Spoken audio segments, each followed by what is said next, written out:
Assalamualaikum warahmatullahi wabarakatuh. Untuk hari ini kita akan merampungkan materi toleransi dan menghindari tindak kekerasan sebagai implementasi Quran Surah Yunus ayat 40 sampai 41 dan Quran Surah Al-Maidah ayat 32. Adapun kompetisi dasar dapat kalian lihat di slide.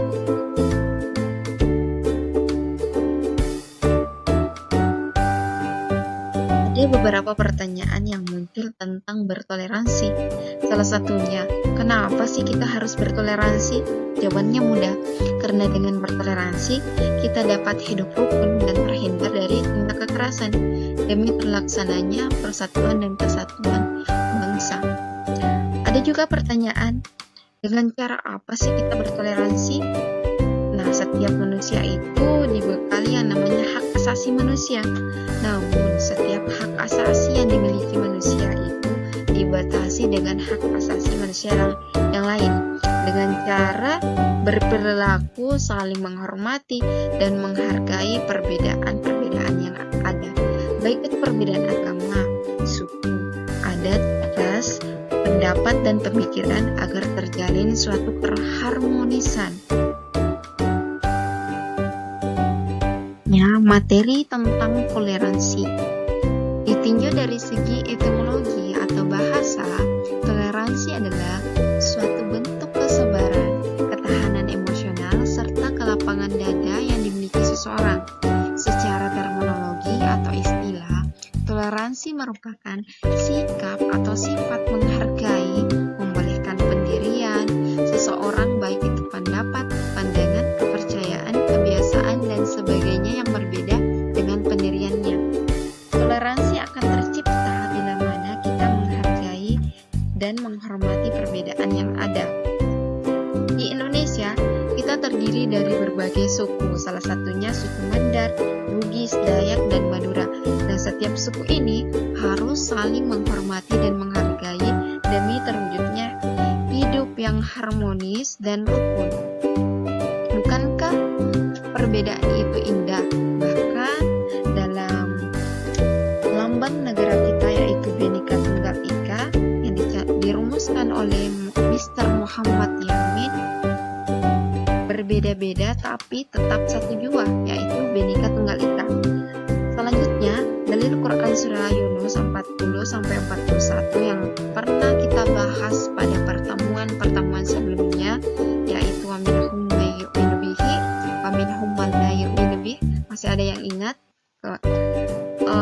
Yang dapat kita petik dalam Quran Surah Yunus 41 sampai 41 yaitu bentuk perilaku toleransi. Yang pertama, saling menghargai dan menghormati. Yang kedua itu saling bersilaturahmi.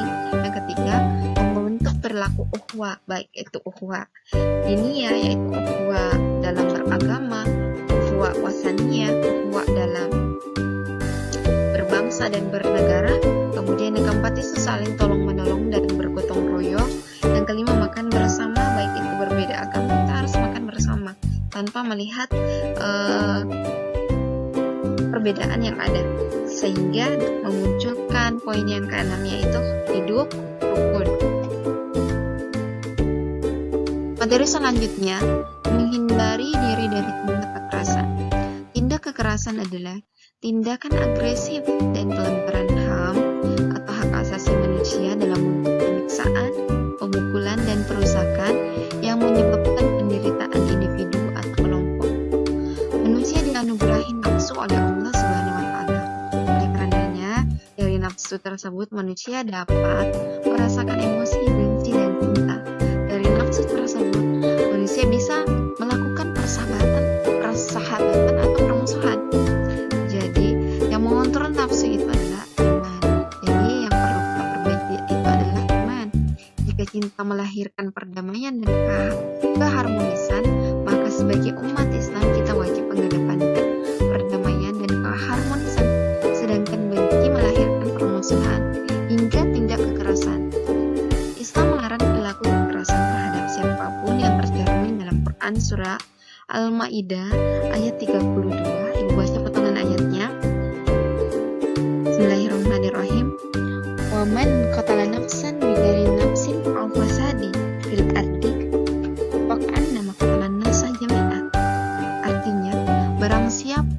yang membunuh satu jiwa tanpa alasan yang jelas, maka seakan-akan dia membunuh seluruh manusia. Lanjutan ayatnya, "Waman ahyaha faka'annama ahyan nasa jami'an." Dan barang siapa yang menyelamatkan satu jiwa, maka seakan-akan dia menyelamatkan seluruh jiwa. Nah, dalam ayat tersebut ada beberapa bentuk perilaku toleransi yang dapat kita teladani atau hal-hal yang dapat kita lakukan untuk menghindari diri dari tindak kekerasan, yaitu 1. Saling menghargai dan menghormati. Yang kedua, mengedepankan keadilan. Yang ketiga, menghargai hak asasi setiap orang. Yang keempat, mengedepankan keharmonisan dan perdamaian. Yang kelima, belajar empati dan simpati untuk menghindari diri dari tindak kekerasan. Materi penutup yakni hikmah bertoleransi dengan menghindari diri dari tindak kekerasan. Yang pertama, hikmah yang kita dapat petik yakni meningkatkan iman dan takwa kepada Allah Subhanahu wa taala dengan bertoleransi dan menghindari diri dari tindak kekerasan dengan mengamalkan Quran surah Al-Maidah ayat 32 dan Quran surah Yunus 40-41, maka kita akan meningkatkan iman kepercayaan kita pada Allah bahwa bertoleransi itu dapat membuat hidup kita tentram dan damai. Yang kedua, mempererat tali silaturahmi dengan membentuk perilaku mulia, yaitu ukhuwah atau persaudaraan. Yang ketiga, terhindar dari perpecahan dan kerusakan. Yang keempat, tercipta kerukunan dan perdamaian di antara kita. Yang kelima, mewujudkan masyarakat madani yang hidup tentram dan damai. Demikianlah pemaparan materi untuk hari ini. Kita tutup dengan melafazkan Alhamdulillah. Assalamualaikum warahmatullahi wabarakatuh.